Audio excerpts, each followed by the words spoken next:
a 6.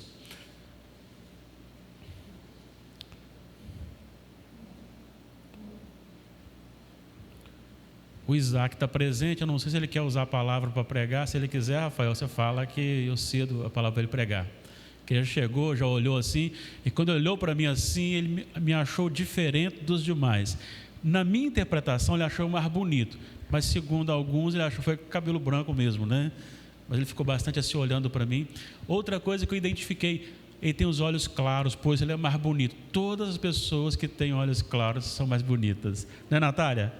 Eu acho. Brincadeiras à parte, vamos lá para o nosso texto da palavra do Senhor. Leia comigo, você em silêncio, e eu lerei em voz audível. Não julgueis para que não sejais julgados, pois com o critério com que julgardes, sereis julgados, e com a medida com que tiverdes medido, vos medirão também. Por que vês tu o argueiro no olho do teu irmão, porém não reparas na trave que está no teu próprio?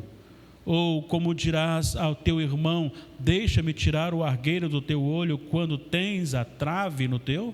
Hipócrita, tira primeiro a trave do teu olho, e então verás claramente para tirar o argueiro do olho do teu irmão.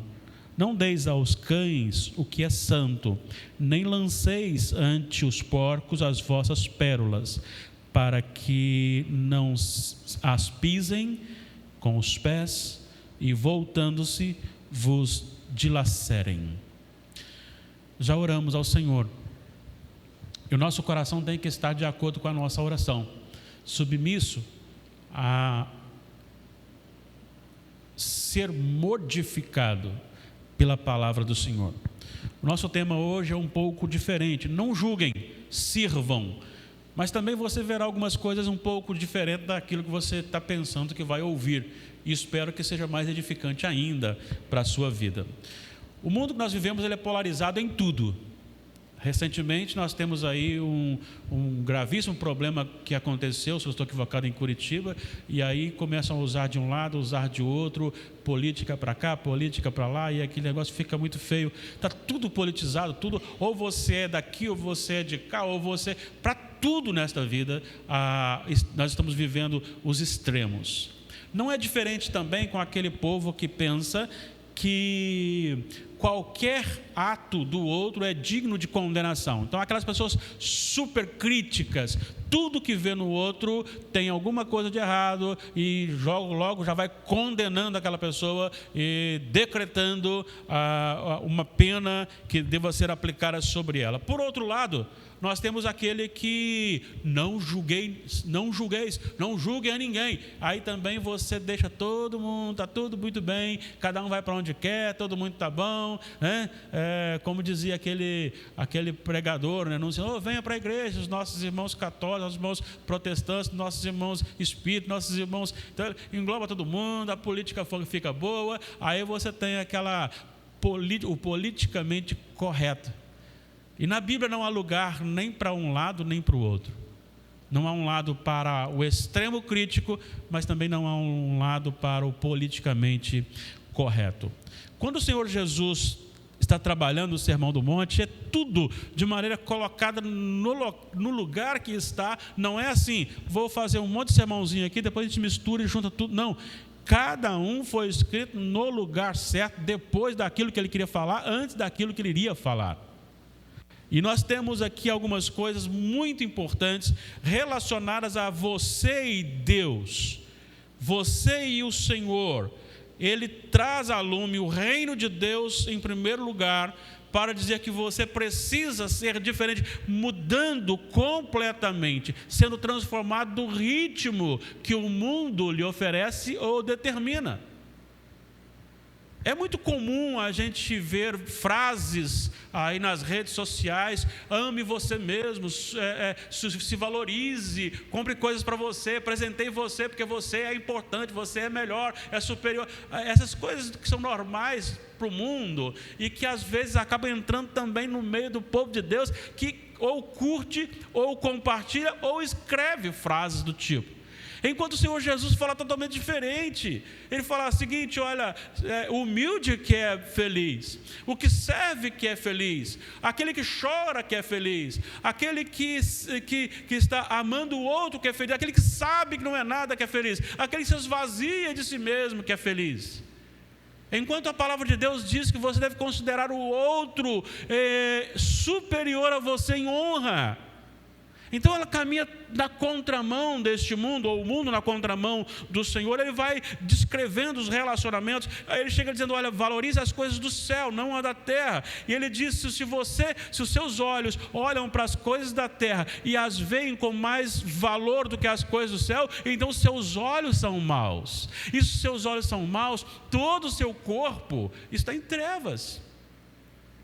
Não tem como você servir ao Senhor sendo um crente e ao mesmo tempo amar o mundo. São duas coisas contrárias. Não tem como você fazer as duas coisas ao mesmo tempo.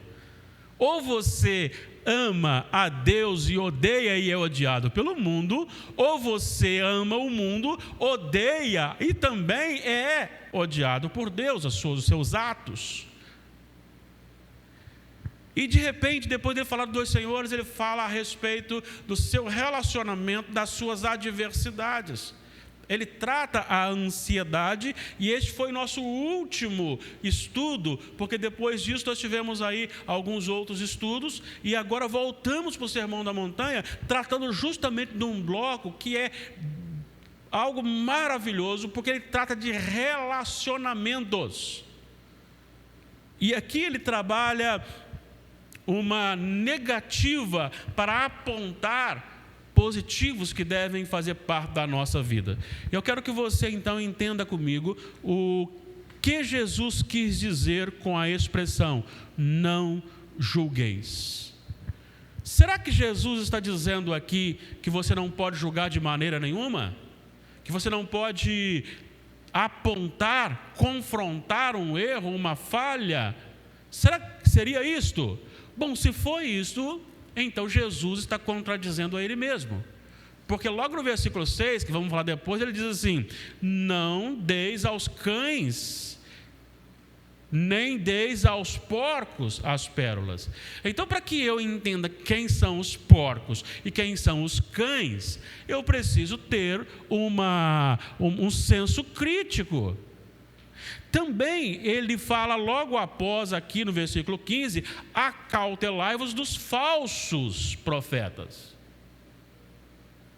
Então, quando ele está dizendo não julgueis, ele não está dizendo que você não deva olhar e ter uma visão crítica do que é certo, do que é errado, seja na sua ou na vida de alguém. Então eu posso afirmar que Jesus nos proíbe julgar condenativamente, aí sim. E por que ele faz isso? Por que ele nos proíbe esse julgamento? Ele não está falando sobre, volto a dizer, detectar no irmão uma ação, uma palavra, alguma coisa errada que você possa chegar e corrigir. Mas ele está dizendo no sentido de você emitir um julgamento condenativo. E por que ele está tratando isso? Não julgueis. E aí ele fala, para que não sejais julgados. Algumas coisas eu quero destacar aqui. Porque Jesus fala que nós não devemos condenar as pessoas, julgar no sentido condenativo. Primeiro, porque não é nossa função. Somente Deus pode condenar alguém. Nós não nascemos, nós não recebemos o ministério do juízo condenativo eterno. Nós não recebemos a função de sair dizendo, você está no inferno, você está no inferno, você não. Isto não é função nossa, isso é função do Senhor. Olha o que diz o mesmo Senhor Jesus, registrado por Mateus, capítulo 10, versículo 28. Ele diz, não temais, vamos lá, achou? Quem que já encontrou, leia comigo por gentileza, versículo 28, capítulo 10 de Mateus, vamos lá? Não temais os que matam o corpo e não podem matar a alma, temei antes aquele que pode fazer perecer no inferno, tanto a alma como o corpo. Isso é muito interessante porque quando as pessoas em locais extremos condenam um cristão à morte por ser cristão, eles até tiram-lhe a vida.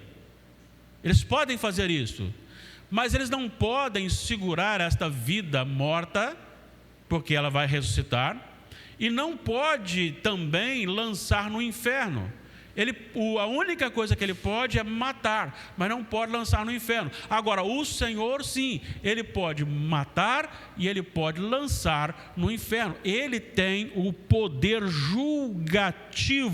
E quando você pensa nesse poder julgativo, a extensão deste poder é só você olhar em Apocalipse 20. Apocalipse 20, no versículo 11. Você encontra aqui a capacitação, ou a capacidade, ou a habilidade, ou a autoridade de quem pode julgar. Ele diz no capítulo 20, versículo 11: vi um grande trono branco. Primeira coisa, você tem que entender que tem 3 coisas aqui que é importante que ele viu. Qual foi a primeira coisa que ele viu? Das 3, ele viu uma coisa, mas como se destaca? Tem 3 coisas importantes. Primeiro, ele viu um grande. O que significa isto? Por que vai relatar um trono grande? Um trono já não é suficiente? Deveria ser, mas aqui vai apontar para o poder, vai apontar para a autoridade, para a majestade soberana, um grande. Segundo, um grande trono. Trono é de quem? Do rei. E se você olhar, tem um grande trono no centro do céu, capítulo 4 de Apocalipse, de onde rege, tem autoridade para reger todas as coisas. Então você tem um trono, mostrando a majestade, mostrando a autoridade de um soberano. Mas tem uma outra palavra aqui. Qual é a outra? Um grande trono branco. O que significa isso? Pureza. Alguém que tem autoridade para julgar, que não tem nenhuma deficiência, não tem uma sujeirinha nele. Ele é perfeito, ele é imaculado. Então este trono, apenas esse trono, tem habilidade e autoridade para julgar, e ele abrange todas as coisas. Então é este que tem autoridade para julgar, e não o ser humano. Então esta é uma das razões porque nós não podemos julgar. Segundo, porque julgaríamos injustamente. Espera aí, deixa eu ver uma coisa aqui. Meu pai e minha mãe, salvo. Meus irmãos, aquele meio chatinho, não, vou salvar ele também. Agora deixa eu ver uma coisa. Talita, tá bom, pode também, com ressalvas, mas pode. Então se pisou no meu calo, aí não. Então nós vamos julgando de acordo com o nosso critério. Agora, preste atenção no nosso critério. Romanos, capítulo 3. Eu não vou ler muito texto não por causa do nosso tempo, mas só alguns para a gente destacar. Capítulo 3, versículo 10. Romanos 3, 10. Podem ler.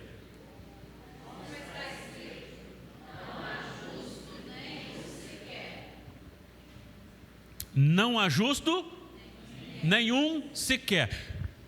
É comum sair alguma coisa justa de um injusto? Não, não é. Quando vamos para o 23, 3:23, o que diz?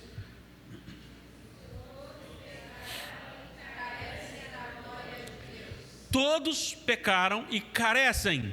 Significa que está fora, falta ali alguma coisa.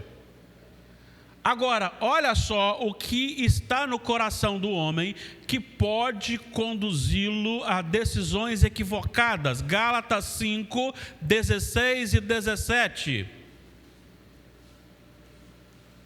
Gálatas 5, 16 e 17. Por gentileza, vamos ler juntos? Digo, porém, andai no Espírito, e jamais satisfareis a concupiscência da carne. Porque a carne milita contra o Espírito, e o Espírito contra a carne, porque são opostos entre si, para que não façais o que porventura seja do vosso querer. Então há uma força em nós que pende para fazer aquilo que eu quero, enquanto eu sou chamado para fazer aquilo que o Espírito quer. Mais um texto sobre isso ainda, Colossenses 3.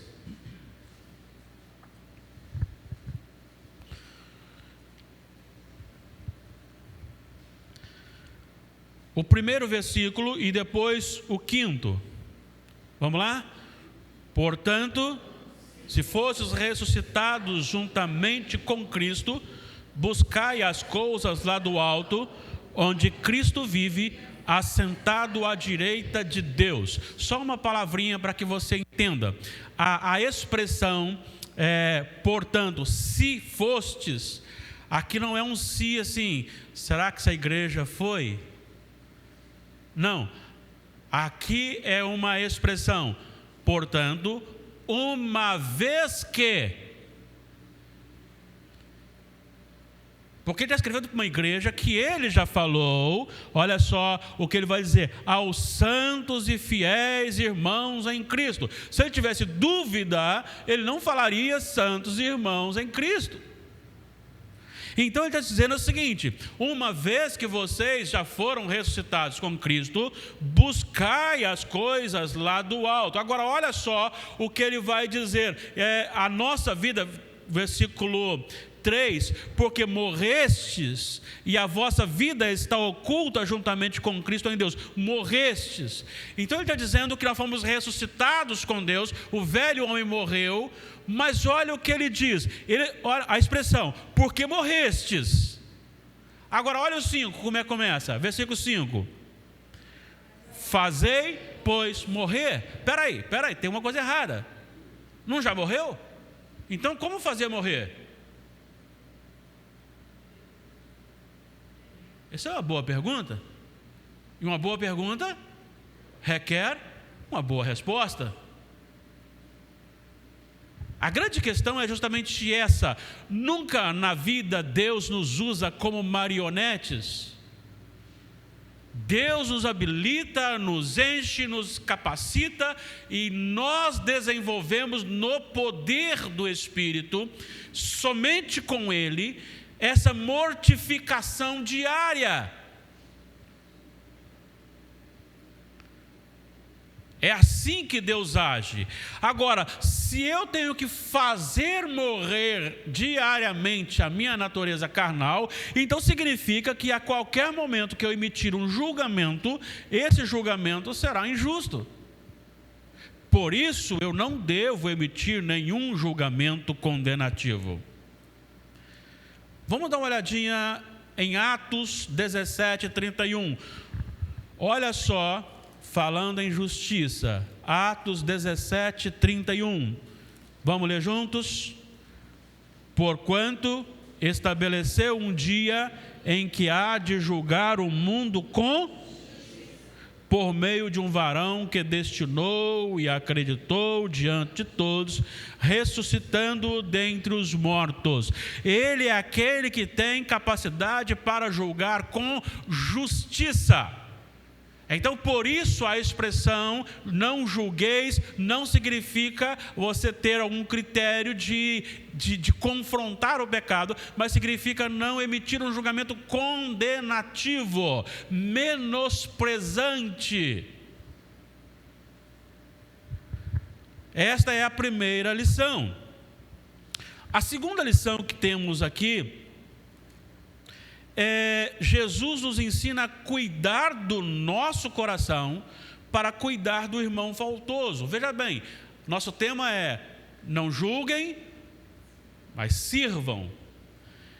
Então, já que eu não posso julgar condenativamente, qual deve ser a minha postura diante dos meus irmãos, diante das pessoas que me cercam? Bom, ele vai dizer o seguinte: cuidado, porque a maneira que você vai agir com eles, agirão também com você. Os mesmos critérios usados serão usados sobre você. E aí me faz lembrar aqui agora, o Espírito Santo me faz lembrar aqui agora, daquele episódio de que o homem foi lá, chamado já com o seu superior, e disse: olha, você me deve, não consegue pagar, então você vai preso, sua família vai presa, até que você consiga vender tudo e pagar tudo, porque senão... Ele: por favor, tenha misericórdia. Aí o moço então diz: tá bom, vou lhe perdoar. Ele então sai dali e chega na frente, encontra um que deve centavos para ele, e aquele moço faz os mesmos pedidos, e ele não atende, ele julga e ele condena.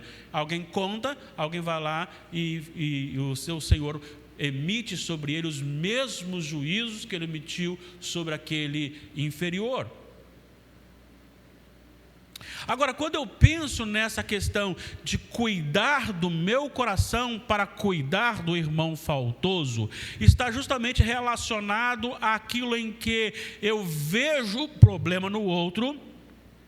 E se eu não cuidar de mim, se eu não olhar para mim, eu estarei cometendo um erro. Olha o que ele diz no versículo 3, Mateus 7:3. Por que vês tu o argueiro no olho do teu irmão, porém não reparas na trave que está no teu próprio? Então, em primeiro lugar, eu preciso saber que, como o meu irmão, eu também tenho falhas dignas de julgamento, dignas de correção. Essa é a primeira identificação. E uma das coisas que eu tenho conversado com o meu Senhor é que nós não temos visto mais pessoas, me incluindo, chorando por causa dos pecados que cometeram. Choram porque não ganharam uma coisa, choram porque não receberam outra, choram porque foram reprovados em alguma coisa, mas não choram por causa do pecado. E às vezes o avivamento ele vai ser muito mais manifestado com lágrimas do que com gritos, com júbilos. É o momento em que nós somos confrontados pela palavra do Senhor. E a palavra do Senhor, ela não brinca, ela é transparente. Quem aqui não é do meu tempo, não? Eu creio que eu e as meninas aqui, tirando Délia, nós as meninas aqui estamos na mesma faixa etária, né? 18, 53, né? Essa faixa aí. Então, quem se lembra aqui do retroprojetor? Não é do meu tempo. Lembra, Thalita? Também não, né? Mas, gente, a gente não tinha um ar-condicionado, não tinha janelinha fechada. Tempo do calor, era cheio de mosquitos que entravam e que ficavam passeando, e você está cantando e o mosquito está andando lá na transparência, assim, lembra disso? Era. A palavra de Deus é como aquela projeção. O que está no coração vai para a parede. Então, se eu não estou achando falhas em mim, é porque eu não estou lendo a palavra. Esta palavra é capaz de esmiuçar-me. Ela entra onde ninguém pode entrar. Quer ver uma coisa? Eu vou pegar só um texto aqui, porque eu não tinha me programado para esse texto aqui, mas só este para a gente adiantar aqui, para você ver aqui. Veja bem. O Salmo 19 é um dos salmos muito completos. Ele é lindo, ele deve ser meditado sempre, e ele vai descrevendo sobre a criação de Deus, do versículo 1 até o versículo 6. Mas quando chega no versículo 7, ele fala de algo diferente, que não é a revelação de Deus como o que tem poder na criação. Mas agora é algo diferente, é uma revelação pela lei, e esta revelação pela lei, ela tem agora um poder, essa lei tem um poder diferenciado do firmamento, do sol, ela tem um poder diferente. Qual que é esse poder? A primeira coisa é que é um poder aperfeiçoador. A lei do Senhor é perfeita e restaura a alma. O testemunho do Senhor é fiel e dá sabedoria aos simples. Os preceitos do Senhor são retos e alegram o coração. O mandamento do Senhor é puro e ilumina os olhos. O temor do Senhor é límpido e permanece para sempre. Os juízos do Senhor são verdadeiros e todos igualmente justos. São mais desejáveis do que ouro, mais do que muito ouro depurado. São mais doces que o mel e o destilar dos favos. Agora preste atenção numa coisa. Além disso, por eles se admoesta o teu servo. Não é só algo que tem um poder restaurador, mas para restaurar, ele tem também algo que vai mexer, que vai tocar, que vai conversar com você. É Deus falando com você. Quando você está lendo a Bíblia, é Deus falando com você. Comece a orar orando, ler a Bíblia, estudar a Bíblia orando. E comece a ler a Bíblia orando e orando, lendo a Bíblia ao mesmo tempo. Deixa Deus falar com você, fale com Deus em seguida, ouça Deus e fale com Deus em seguida. Olha bem o que ele diz: além disso, por ele se admoesta teu servo em os guardar a grande recompensa. Quem há que possa discernir as próprias faltas? Ele vai dizer: absolve-me que me são ocultas. Ele está dizendo o seguinte: há algo mais que a tua palavra me aponta. Ela me faz entender, veja bem, ela me faz conhecer que há algo em mim ruim que eu mesmo não consigo detectar. Também da soberba guarda o teu servo, que ela não me domine, então serei irrepreensível e ficarei livre de grande transgressão. As palavras dos meus lábios, o meditar do meu coração sejam agradáveis na tua presença, Senhor, rocha minha e redentor meu. Então, quando você olha para dentro de você com a palavra, através da palavra, usando as lentes de Deus, você entenderá quem você é.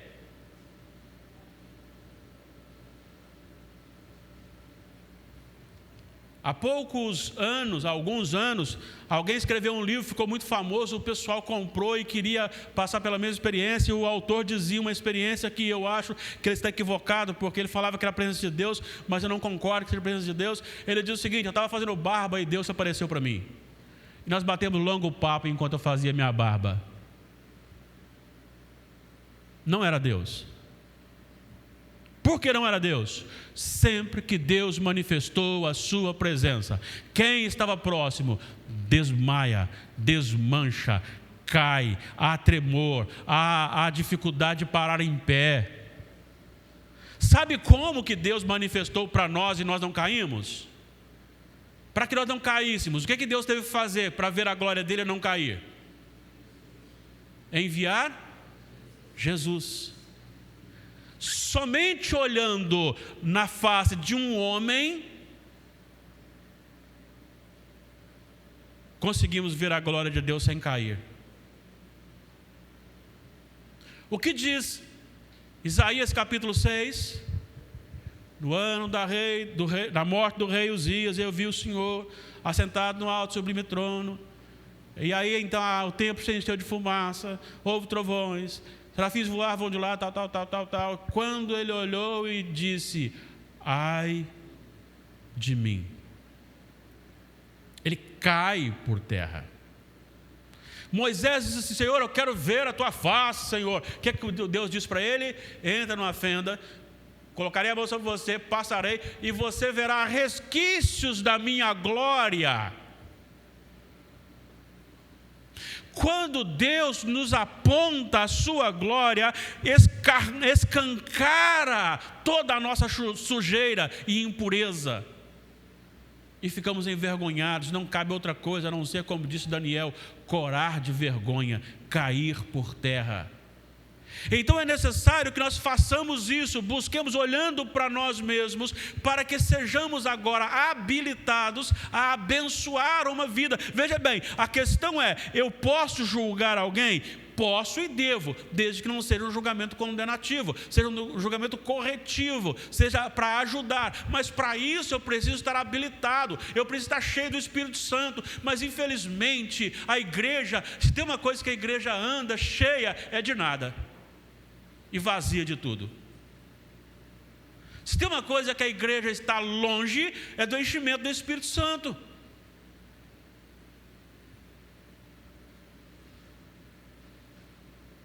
Parece que a palavra de Deus não tem mais significado para nós. Parece que ler a palavra de Deus e ler um livro de Spurgeon, ler um livro de Sproul, ler um livro de quem você gosta de ler, parece que é a mesma coisa. E às vezes nos encantamos mais com a escrita de um homem do que com a escrita de Deus. Eu não vou falar que estou careca de ouvir isso, de ver isso, mas estou de cabelo branco de ver pessoas que todas as citações dele têm a ver com música. Não com a palavra, não que não possa, mas você não vê nenhum citando-se um versículo bíblico para embasar uma decisão, sempre uma música, uma letra, nada de Bíblia. Nós precisamos da palavra de Deus. Isto é riqueza, isto é mais doce do que o mel e o destilado dos favos. É isso que purifica, é isso que restaura, é isso que dá base. O cantor vem, o cantor vai, vem outro e vai também. Vem um livro, esse livro envelhece, vem um pastor e ele passa, mas esta palavra foi uma só e será para sempre. Posso ouvir um amém? Ah, depois da conversão no conselho. Mas o amém significa assim: seja, essa palavra não pode morrer mesmo, não pode morrer. Mas nós precisamos disso, amados irmãos. Nós precisamos disso. Olha o que o apóstolo Paulo fala em Atos 7, a partir do 21. Atos 7.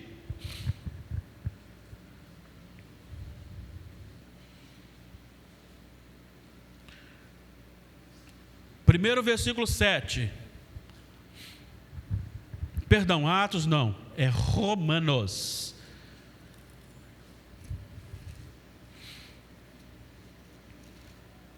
Romanos 7, primeiro o versículo 7. Que diremos, pois? É a lei pecado? De modo nenhum. Mas eu não teria conhecido o pecado senão por intermédio da lei, pois não teria eu conhecido a cobiça se a lei não dissesse: não cobiçarás. Alguém até fez lá uma frase, né? É triste ver pessoas: oh Deus, fala comigo, oh Deus, fala comigo, oh Deus, fala comigo. É que um monte de Bíblia em casa fechado não lê de jeito nenhum. Preste atenção, a Bíblia lhe mostra quem és. Te mostra quem és. 21 a 25, ainda do mesmo do Romanos 7. Então, ao querer fazer o bem, encontro a lei de que o mal reside em mim. Veja bem, o que identifica alguma coisa de mal em mim? A lei de Deus. Porque no tocante ao homem interior tenho prazer na lei de Deus, mas vejo nos meus membros outra lei que, guerreando contra a lei da minha mente, me faz prisioneiro da lei do pecado que está nos meus membros. Desventurado homem que sou, quem me livrará do corpo desta morte? Graças a Deus por Jesus Cristo nosso Senhor. Preste atenção, a Bíblia, a palavra de Deus, é suficiente para lhe mostrar quem você é, para que você possa corrigir, e assim você está enxergando melhor para abençoar o seu irmão. Agora tem uma notícia bastante chata para você. É muito comum nós aproximarmos das pessoas e dizer: oh, fui tão maltratado pelo fulano de tal. Nós pensamos que a palavra de Jesus é para que essa pessoa busque o ofendido e se confesse e peça perdão, e aí então aquela pessoa ofendida perdoa. Não, a ordem não é essa. Mateus 18, versículo 15. Mateus 18, 15.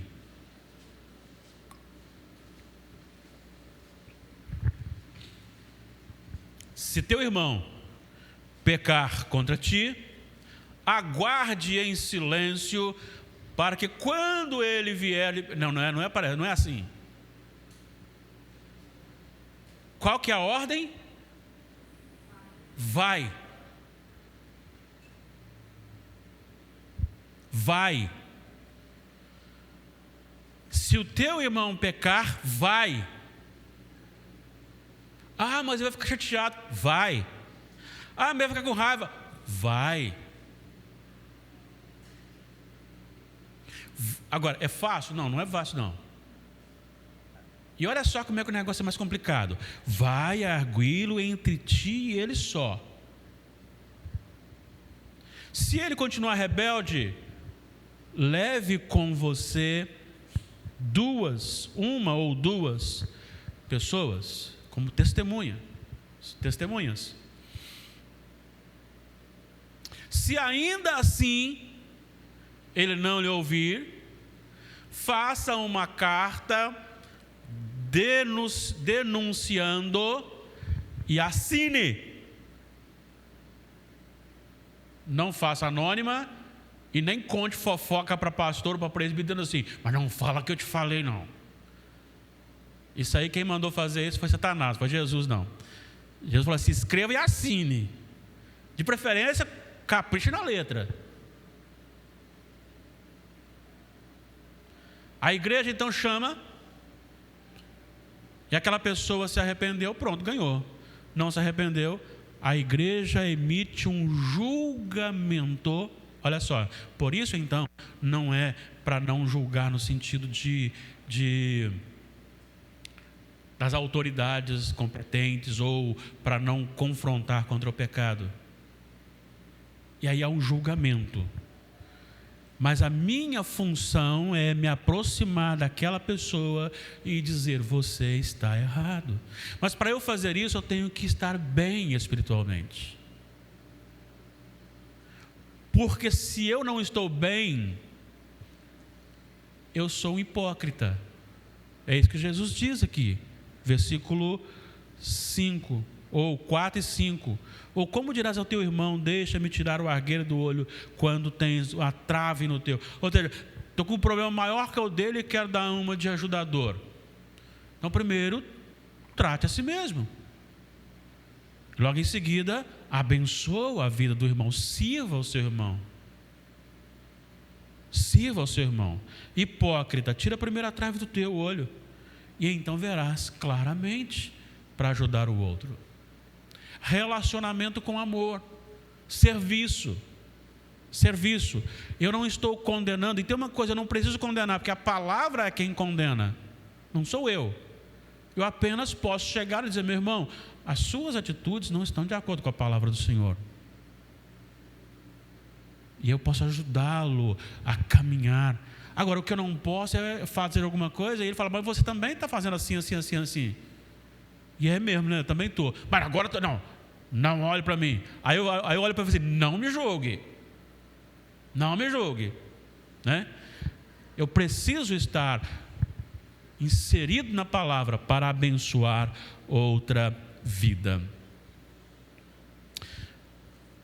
A terceira lição que nós aprendemos aqui é que Jesus nos ensina que há um momento certo de parar com alguns.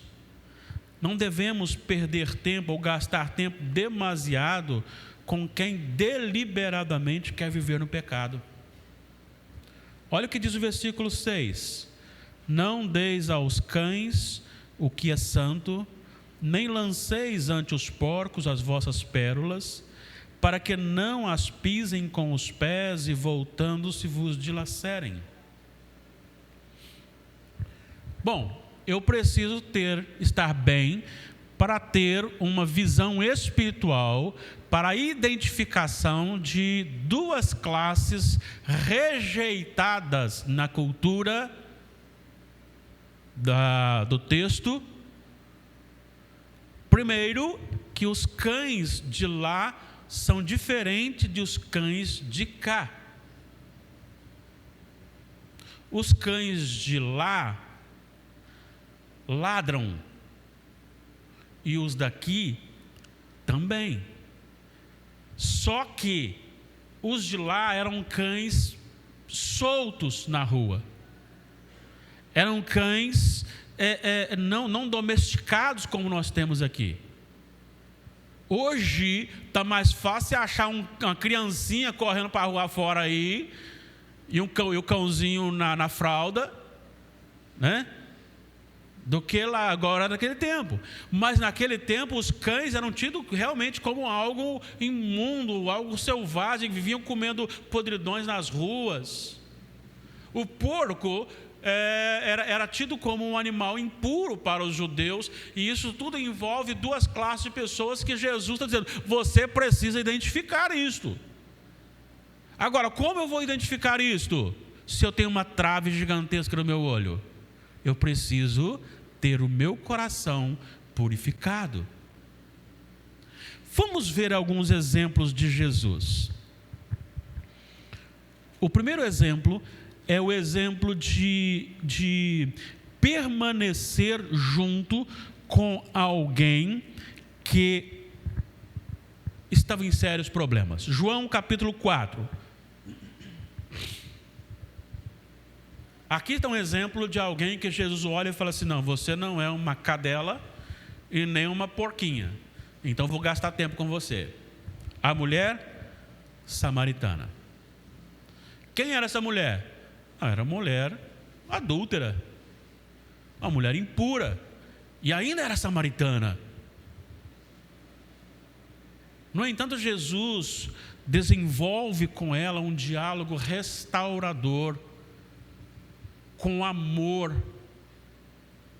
Ele vai corrigindo aquela mulher com as suas palavras doces, porém profundas, penetrantes, até que ele chega e consegue uma confissão.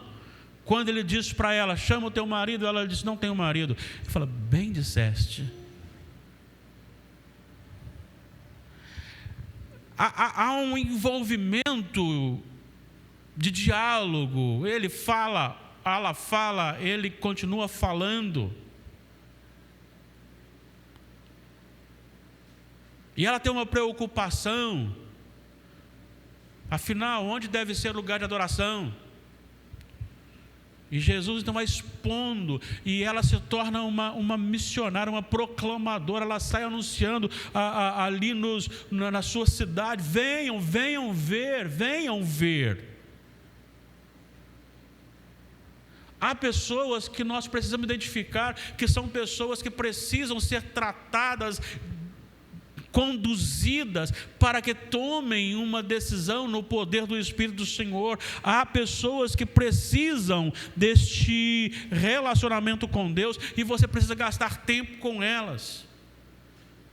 Mas Jesus também nos dá o exemplo de uma outra pessoa que ele não gastou tempo com ela. Vamos lá, Mateus capítulo 19, 16 a 22.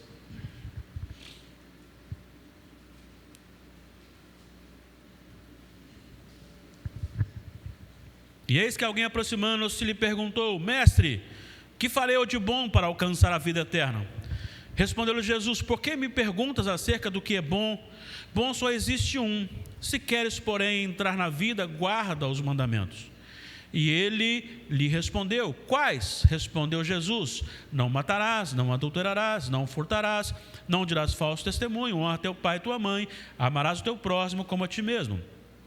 Replicou-lhe o jovem: tudo isso tenho observado. Que me falta ainda? Disse-lhe Jesus: se queres ser perfeito, vai, vende os teus bens, dá aos pobres, e terás um tesouro no céu, depois vem e segue-me.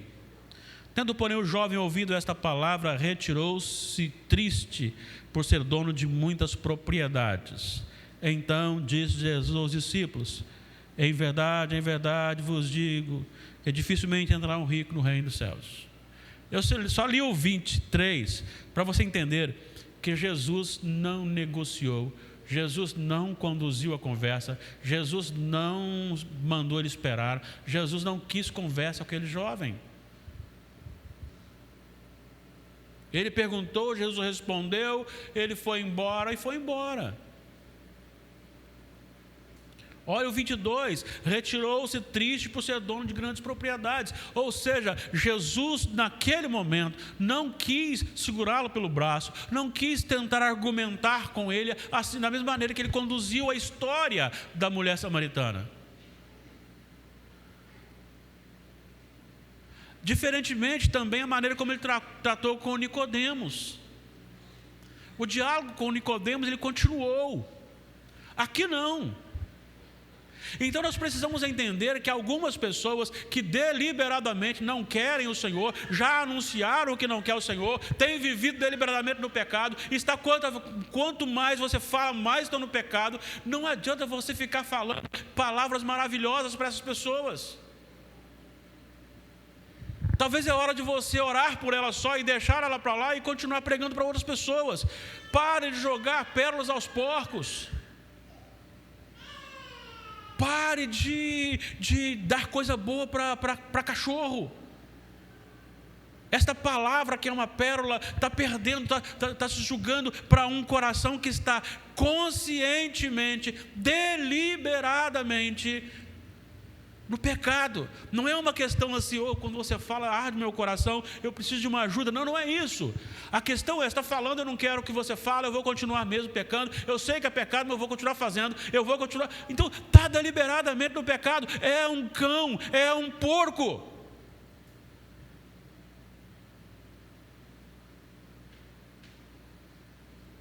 Talvez ele usará essas mesmas palavras um dia que você tiver uma queda, ele irá apontar o dedo para você, voltará e te dilacerará. Parece estranha essa palavra, não parece? Não a dilacerará, mas a não julgar, não ficar evangelizando demais uma pessoa que está querendo viver no pecado. Volto a dizer, não é uma pessoa que está no pecado e que você vai falar para ela. É uma pessoa que já ouviu a palavra, sabe que é pecado, mas diz, eu vou continuar fazendo. Não adianta você falar para mim, eu vou continuar fazendo. Lembro-me, saudoso do Sr. José Vieira, um presbítero, ele tinha mais tempo de presbiterado do que eu de vida. E ele começou a pregar para um moço, mas falou, por favor, não prega não. Eu já sei o que é, eu não quero ter a consciência pesada, eu quero continuar no pecado, porque eu gosto do pecado. Não passa de um cão, não passa de um porco. Temos que saber o momento certo de investir. Às vezes eu estou teimando com um cão aqui, enquanto tem uma ovelha precisando de ser pastoreada aqui do lado. Então oremos ao Senhor para que tenhamos disposição no coração, discernimento, para saber o momento certo. É isso que o texto está dizendo, não sou eu, é Jesus que disse. Não deis aos cães o que é santo, nem lanceis ante os porcos as vossas pérolas. Tem um tal de evangelizar no meio da bagunça que para mim não serve. Eles sabem que o negócio é do inferno, estão lá fazendo, aí eu entro lá e começo a jogar naquilo coisas santas. Não precisa.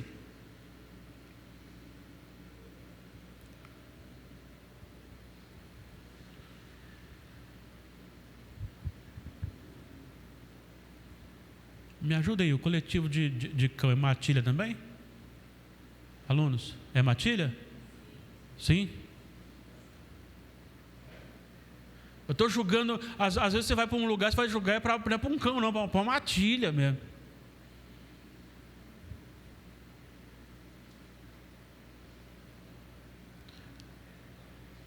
Precisamos saber isso. Eu não posso julgar condenativamente, mas também não posso sair oferecendo o que é santo para aqueles que não querem, já decretaram que não querem mais. Quanto mais você fala, mais no pecado ele vive. Quanto mais você fala, mais no pecado ele vive. Eu encerro aqui com algumas afirmações. Se você quer falar alguma coisa, por favor, fique bem à vontade. Como crente, não fomos chamados para sentenciar pecadores, fomos chamados para pregar o evangelho confrontador. Confrontar, precisamos. Não julgar, mas confrontar. Ide, fazei discípulos. Não ide, decreta quem vai para o céu, quem vai para o inferno. Não, pregue a palavra. Todo crente deve ter conhecimento suficiente aplicado em si mesmo, que poderá cuidar das suas mazelas para melhor confrontar o pecador com a finalidade de salvá-lo. Sabe, isso é muito importante. Eu estava ouvindo um sermão, deixa eu ver se eu me lembro quem estava pregando esse sermão. Não vou me lembrar agora. Ele disse: muitos têm perguntado onde está o Deus de Elias.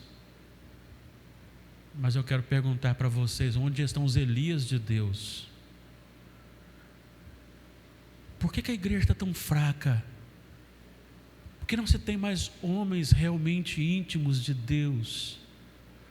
Homens de respeito. Por que nós não somos mais pessoas de tanto respeito? Será que nós temos medo de confrontar o pecado? Como filho de Deus e guiado pelo Espírito Santo, precisamos identificar os que zombam de Deus e achar o momento certo de parar de lançar a eles as tão valiosas pérolas da vida eterna. Não julgar não significa estar bem com práticas pecaminosas, mas sim confrontar o pecador e conduzi-lo e identificá-lo e avisá-lo do juízo final. Você está preparado? Eu quero lhe dizer uma coisa que aconteceu comigo, embora seja de uma forma um pouco diferente. Há alguns anos, antes era fácil falar assim, há uns 2 anos, porque eu estava aqui há uns 3, 4, 5, agora estou há 13 já, aí fica meio difícil alguns anos, pode ser 12 anos, né? Mas me lembro que alguém chegou para mim e me disse assim: a irmã da igreja tal, que não é presbiteriana, me disse que você é um homem de oração. E aquilo me doeu muito no coração, e eu então me perguntei, só posso tomar aqui só há possibilidades, tomar uma decisão sobre um ou outro caminho. É desmenti-la. Fala, você está equivocada, não sou um homem de oração. E a outra é me tornar um homem de oração. Estou lutando já há anos para isso, ainda não consegui, mas estou lutando para que a palavra dela seja verdadeira. Como disse aquele rapaz uma vez na igreja que nós estávamos pregando lá, o Hernandes estava pregando, ele falou assim: esta palavra é verdadeira, né? E eu queria dizer para você da mesma forma. Eu não sei como é que está o seu olho. Você tem muito cisco do pecado. Eu não sei se o seu vizinho, seus familiares, seus vizinhos, aqueles que lhe conhecem no serviço, lhe veem como uma pessoa de Deus, de respeito.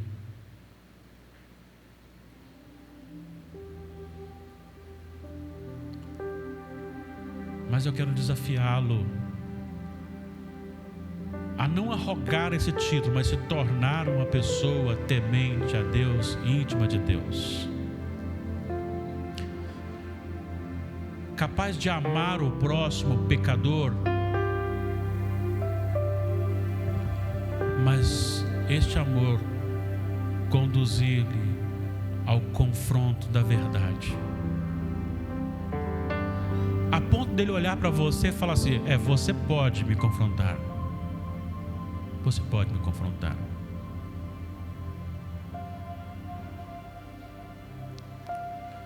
Eu lhe desafio hoje, com muita oração e palavra de Deus, a se tornar referência por onde você passar, para que quando você chegar, o temor de Deus na sua vida, a santidade de Deus, o Espírito Santo brilhando no seu coração, envolva o lugar com temor e tremor. Que você tenha não o seu discernimento, mas o do Espírito em você. E que tudo que eu quero para você, que eu também busque fazê-lo. Em nome de Jesus.